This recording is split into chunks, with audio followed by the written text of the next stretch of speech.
الرحيم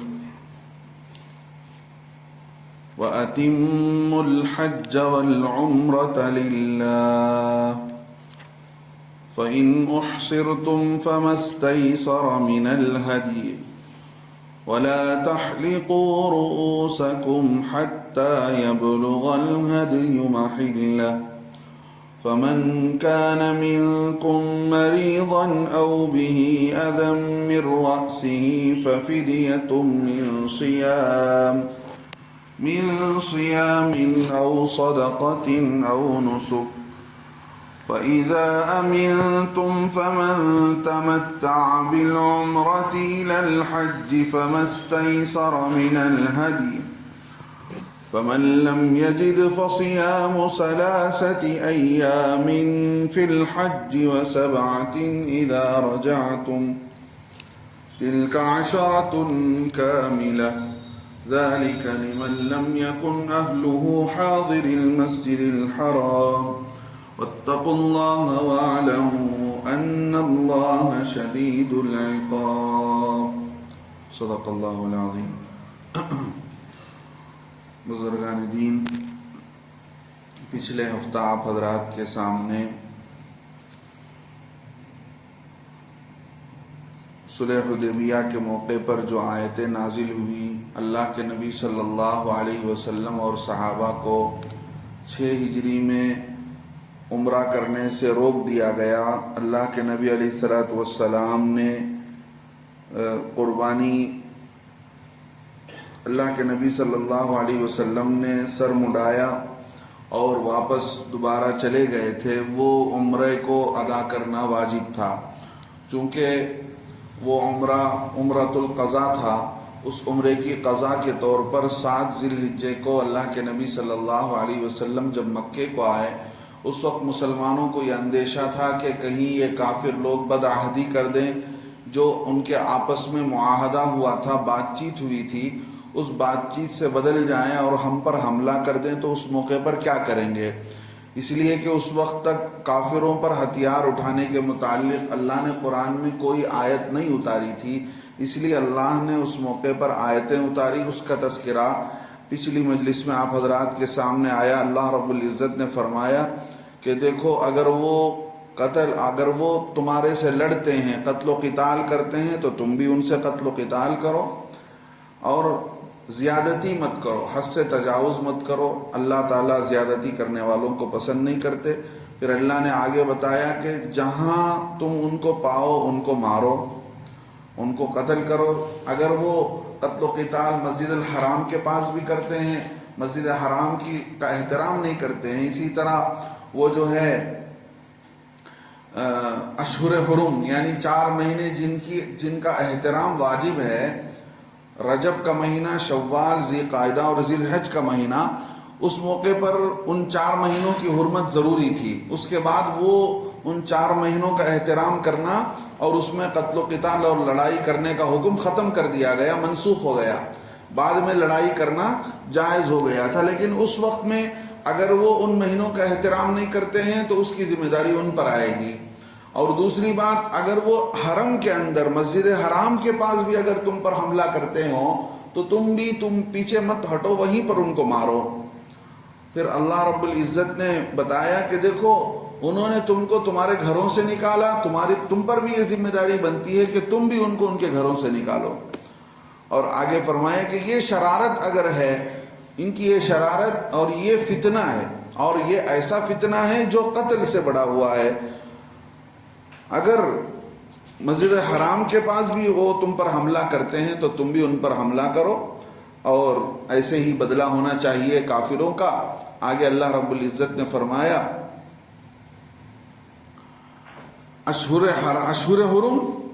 حرم کے بدلے میں ہے، یعنی اگر وہ اشہر حرم کا احترام نہیں کرتے ہیں تو پھر بدلے میں تم پر بھی اشہر حرم کا احترام لازم نہیں ہوتا ہے. اگر تم ان مہینوں کا احترام کرتے ہو تو پھر برابری ہو جائے گی، اور جو ہے تمہارا یہ عمل بہت اللہ کے نزدیک مقبول ہو جائے گا. آگے اللہ رب العزت نے فرمایا کہ دیکھو، اپنے مال کو خرچ کرنے سے پیچھے مت ہٹو.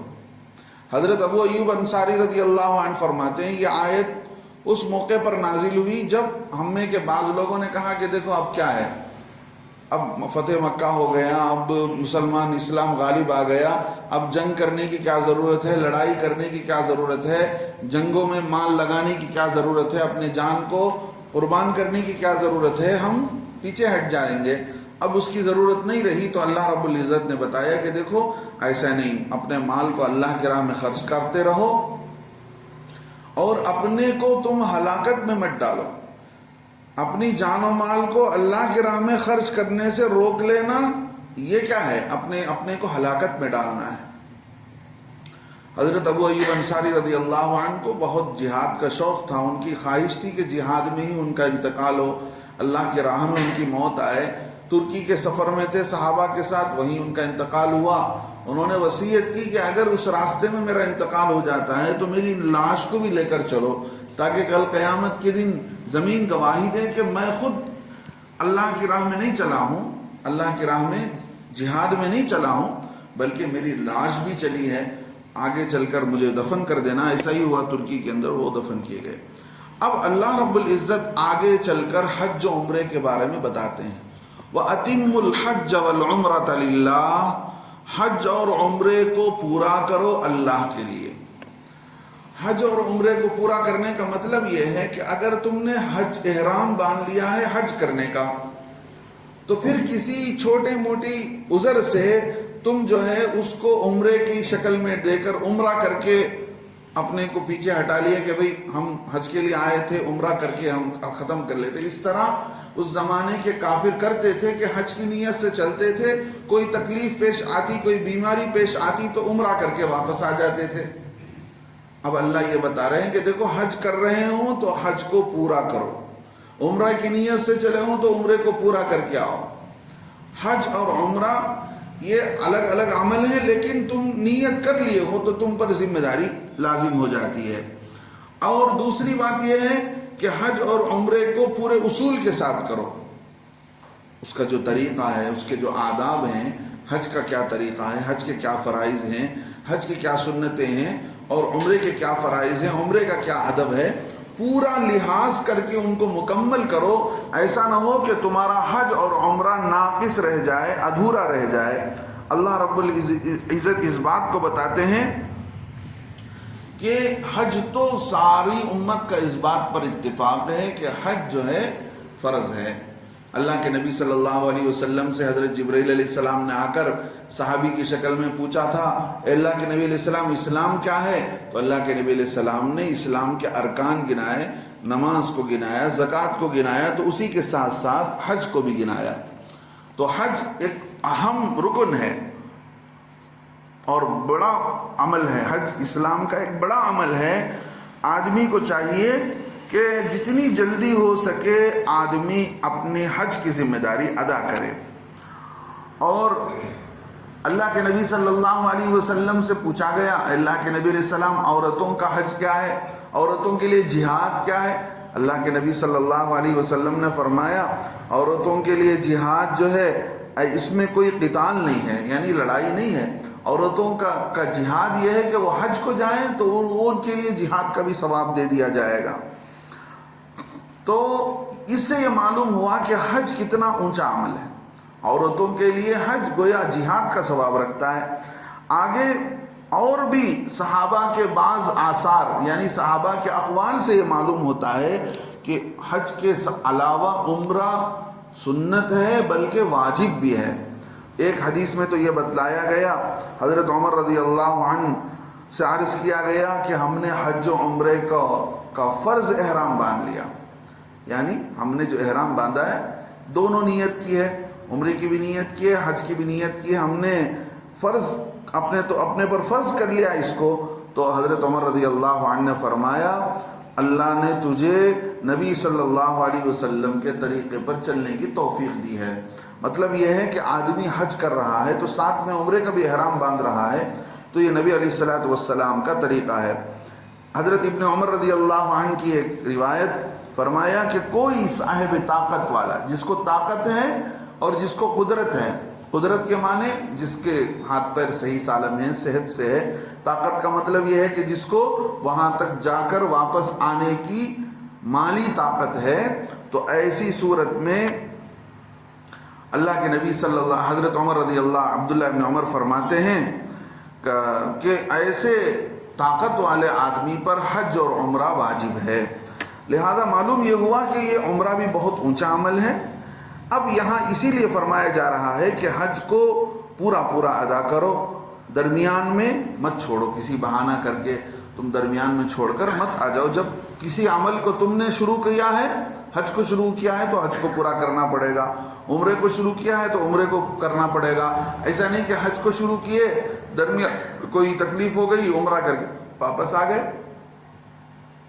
حج چونکہ تھوڑا مشکل عمل ہے، 5 دن کرنا پڑتا ہے، اور حج کے اعمال میں آدمی کو بھاگ دوڑ ہے، محنت ہے. یہاں سے وہاں جاؤ، شیطان کو کنکر مارو، حج کا طواف کرو، حج کی سعی کرو، قربانی دو، مزدلفہ میں ٹھہرو، مینا میں ٹھہرو. یہ لمبا. تو اس کے لیے کوئی آدمی اپنے لیے آسان کر لینے کے لیے حج کے لیے گیا ہو تو عمرہ کر کے واپس آنا چاہو تو اس کی ذمہ داری ادا نہیں ہوگی. اور آگے اللہ رب العزت نے آگے فرمایا کہ دیکھو حج کے کیا فائدے ہیں. حج کے فائدے یہ ہیں کہ بھئی حج سے آدمی کو اللہ تعالیٰ مالدار بناتے ہیں. حدیث میں آتا ہے، اور جسے حج کا ارادہ ہو تو اللہ کے نبی علیہ السلام نے فرمایا من اراد الحج فلیتعجل، جس کو حج کی نیت ہو اسے چاہیے کہ جلدی کرے. اور ایک حدیث میں فرمایا جو آدمی ٹال مٹول کرتا رہے کہ میرا یہ کام ہے، میرا وہ کام ہے، میں اگلی مرتبہ جاؤں گا، پھر دیکھ لوں گا، تو اللہ کے نبی علیہ السلام نے فرمایا وہ دیکھے گا کہ اس کے کام ویسے کے ویسے ہی رہ جائیں گے، حاجی حج کو جا کر بھی واپس آ جائیں گے. حاجی حج کو جا کر بھی واپس آ جائیں گے. چھوٹے موٹے بہانے کی وجہ سے آدمی حج جو فرض ہے عمل کو دیر کرے تو اس کا نقصان ہوتا ہے. اور تیسرا یہ ہے کہ ساری دنیا کے لوگ اکٹھا ہوتے ہیں. ساری دنیا کے لوگ اکٹھا ہو کر گویا ایمان والے کو وہاں یہ احساس ہوتا ہے کہ دیکھو پوری دنیا کے اندر دین اسلام ایک طریقے پر ہے. ہم سب کلمہ پڑھنے والے مسلمان، ہمارے آپس کا ایک پناہ چاہے دنیا کے کسی کونے میں ہو، یہ آپس کا اتحاد و اتفاق کا ایک بہت بڑا اس کو ظاہر کرنے کا موقع ملتا ہے. اور سب سے بڑی چیز اللہ رب العزت وہاں جو بتانا چاہتے ہیں وہ حضرت ابراہیم علیہ السلام کی زندگی اور حضرت اسماعیل علیہ السلام کی زندگی اور بی بی ہاجرہ نے جو وہاں محنت کیا، بھاگ دوڑ کیا، وہ ساری چیزیں اللہ تعالیٰ وہاں یاد دلانا چاہتے ہیں کہ حج و عمرے میں ساری تاریخ سامنے آ جاتی ہے.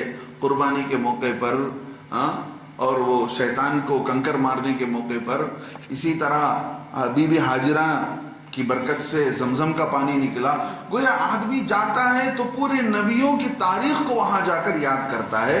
وہ ایسا گھر ہے بابرکت گھر جس کا ہر نبی نے طواف کیا ہے. کعبۃ اللہ ایک ایسا گھر ہے جس کا ہر نبی نے طواف کیا ہے. حضرت آدم علیہ السلام بھی اتارے گئے تو حضرت آدم علیہ السلام بھی جب گئے تو ان کی بھی ترتیب یہی تھی، ایسے ہی تھی جیسا حاجی عرفے کو جاتا ہے، پھر وہاں سے مزدلفہ کو آتا ہے، پھر مینا کو آتا ہے. اللہ رب العزت آگے فرماتے ہیں فَإِنْ أُحْصِرْتُمْ، اگر کسی وجہ سے تم روک دیے جاؤ. روک دیے جانے کا مطلب کیا ہے؟ کوئی دشمن آ گیا بیچ میں. اب تو ایسا نہیں ہوتا، پچھلے زمانے میں ایسا ہوتا تھا، کوئی ایسا دشمن آ گیا کہ اب جیسا اللہ کے نبی علیہ السلام کو دشمنوں نے روک لیا، عمرہ کرنے نہیں دیا. اللہ آگے فرماتے اگر اس طرح روک دیا جائے کوئی آدمی